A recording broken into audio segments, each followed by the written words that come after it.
ভারতের চারপাশে যেন এক অস্থিরতার বৃত্ত তৈরি হয়েছে। বাংলাদেশের মতো নেপাল, পাকিস্তান ও শ্রীলঙ্কাও বর্তমানে আন্তর্জাতিক মুদ্রা তহবিল IMF এর সহায়তায় চলছে।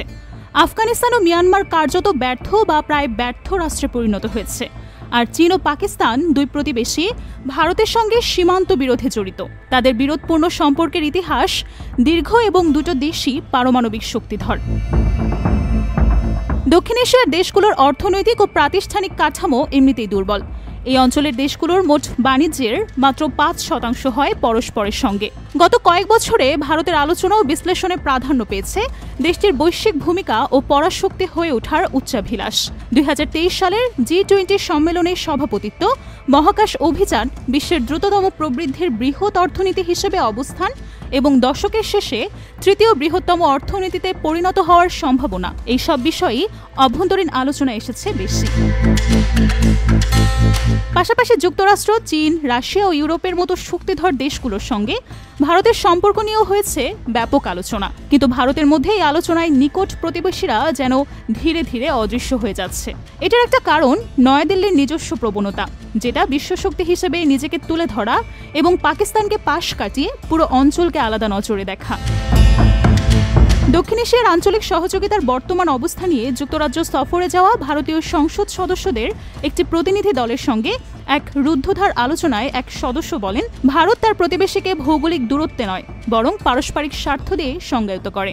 যদিও সত্য এই যে কোয়াড বা ব্রিক্সের মতো সমভাবাপন্ন রাষ্ট্রগুলোর জোট সাম্প্রতিক বছরগুলোতে গতি পেয়েছে, কিন্তু এসব উদ্যোগ প্রতিবেশী দেশগুলোর সঙ্গে দৃঢ় সম্পৃক্ততার বিকল্প হতে পারে না।